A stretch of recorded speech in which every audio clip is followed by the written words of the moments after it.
A way to divide world experiences into some understandable components, just for the sake of our argument, is in three ways, three categories of seeing the world. Number one is in the physical realm, and that means like rocks, land, uh, air, rain, and things like that. These are physical things. And then on top of that, we have a interrelated kind of physical thing that somehow became its own thing called life. And those are in the realm of biology. So, for example, rock doesn't have DNA. Rock is just rock. But trees can go from a seed, unpack its DNA and things like that, and then go become a tree. Little egg, when it's fertilized, can become a full animal, and such. Life has a way of reproducing, and in the third level is when biology became sufficiently advanced. One organ in particular grew, and that is the brain. And so now the third realm is looking at things from a metaphysical level. So those are basically the things that we can observe and experience, right? There may be more, but for the sake of our discussion, we'll just talk about these three. So, in the physical realm, what makes something happen? What makes something happen usually is force. So, why does rain fall downwards? Gravity. Why do planets orbit? Gravity, right? And so, when water goes through creeks and it forms a stream, why does water flow that way? Because of force. There's a flowing force, right? And such. Temperature applies energy, and so energy is another kind of a way that things happen, right? Force, energy, momentum, these physical energy at play makes things happen in the physical realm.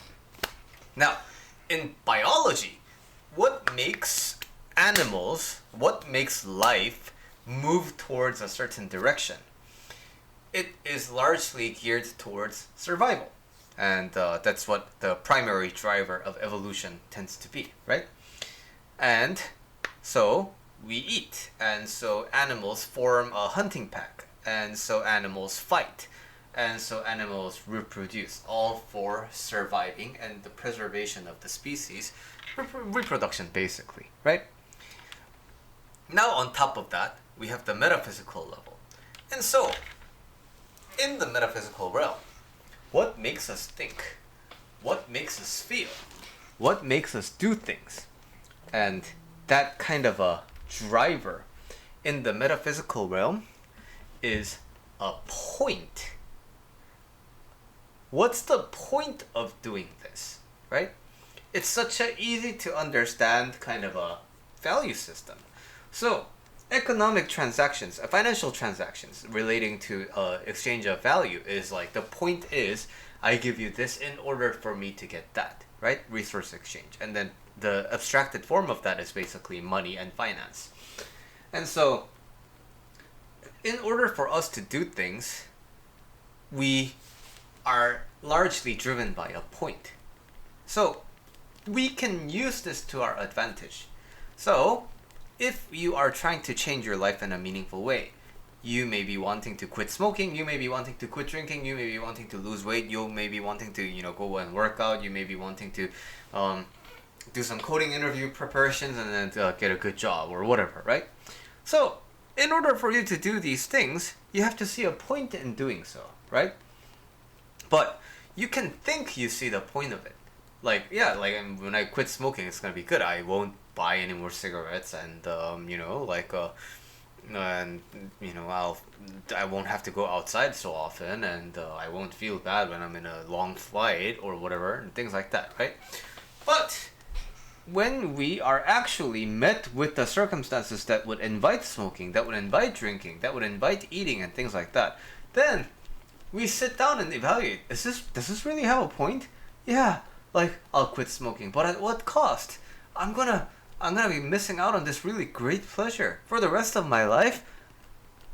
Same with eating, same with working out. Oh yeah, I mean, I guess I'll have a really nice body, but then, for what? I'm ugly as fuck anyway. I'm short. I'm balding.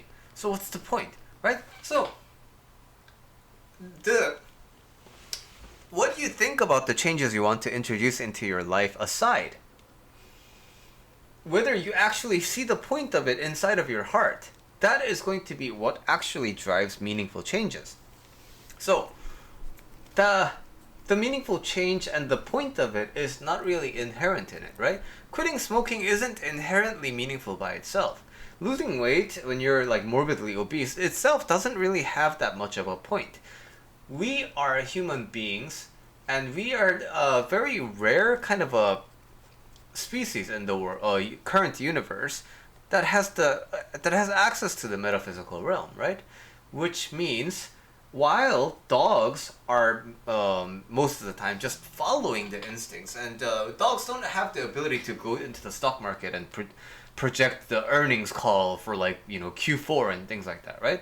But humans are able to do that, which means one of the big qualities that we possess while we are inhabiting this earth is the fact that we have the power to create our points. We have the power to convince ourselves. Because why? Nothing has any inherent meaning in it. The meaning is always dependent on how you look at things. But who is in charge of how you look at things? Well, most of the times it's related to karma. Most of the times you already know what you're thinking, your political affiliation, your idea about gender, your idea about food, your idea about where's the best place to live. You already made up your mind a long time ago, but it doesn't mean it's not ever going to change. It can be hard to change, but it can change, right? So the malleability, the changeability of the mind is really what allows us to also change our view so that we can see the point in doing certain things. And when we can see the point in doing certain things, those things can be a lot easier to do because it's just like gravity. It's just what makes things more likely to happen in the metaphysical realm.